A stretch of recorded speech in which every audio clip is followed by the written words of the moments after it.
ಏನು ಈ ಸರ್ಕಾರ ಹೊಸ ಮುಖ್ಯಮಂತ್ರಿಯನ್ನ ಮಾಡ್ಲಿಕ್ಕೆ ಹೊರಟಿದೆಯೋ ಆ ಮುಖ್ಯಮಂತ್ರಿ ಕೂಡ ನಮ್ಮ ಬಡ ಜನಪರವಾಗಿರಲಿ, ಆ ಮುಖ್ಯಮಂತ್ರಿ ಕೂಡ ಒಳ್ಳೇದಾಗ್ಲಿ, ನಮ್ಮ ಕರ್ನಾಟಕ ಜನತೆ ಕೂಡ ಒಳ್ಳೇದಾಗ್ಲಿ ಅಂತ ಹೇಳ್ತಾ, ಮತ್ತು ನಮ್ಮ ಕನ್ನಡದ ತಂಡ RCB ತಂಡ ಇವತ್ತು ನಮ್ಮ GTಯನ್ನ ಗುಜರಾತ್ ಟೈಟನ್ಸ್ ಅನ್ನ ಎದುರ್ಲಿಕ್ಕೆ ಹೋಗ್ತಾ ಇದೆ. RCB ತಂಡ, ಅದರಲ್ಲೂ ಕೂಡ ನಮ್ಮ ಬೆಂಗಳೂರು ತಂಡಕ್ಕೆ ಜಯ ಸಿಗ್ಲಿ ಅಂತ ಹೇಳ್ತಾ, ಏನು ಇವತ್ತಿನ ದಿನ ನಮ್ಮ ನಂಗ್ಲಿ ಗ್ರಾಮದಲ್ಲಿ ಧರ್ಮರಾಯ ಸ್ವಾಮಿ 55ನೇ ಕರಗ ಮಹೋತ್ಸವ ಬಹಳ ವರ್ಷ ಕೂಡ ಬಹಳ ಅದ್ಧೂರಿಯಾಗಿ ನಡೀತದೆ.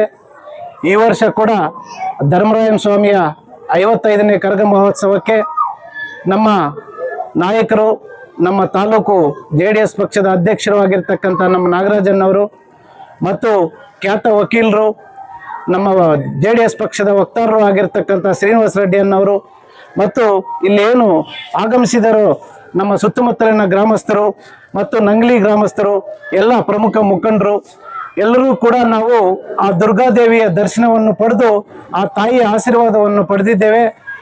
ನಮ್ಮ ಈ ಭಾಗದ ಜನರಿಗೆ, ರೈತರಿಗೆ ಆ ತಾಯಿಯ ಆಶೀರ್ವಾದ, ಆ ಧರ್ಮರಾಯ ಸ್ವಾಮಿಯ ಆಶೀರ್ವಾದ ಇರಲಿ. ಎಲ್ಲ ರೈತರಿಗೂ ಕೂಡ ಸಮಯಕ್ಕೆ ಸರಿಯಾಗಿ ಮಳೆ ಅರತಕ್ಕಂಗೆ ಕೂಡ ಬೆಲೆ ಕೂಡ ಸಿಗಲಿ.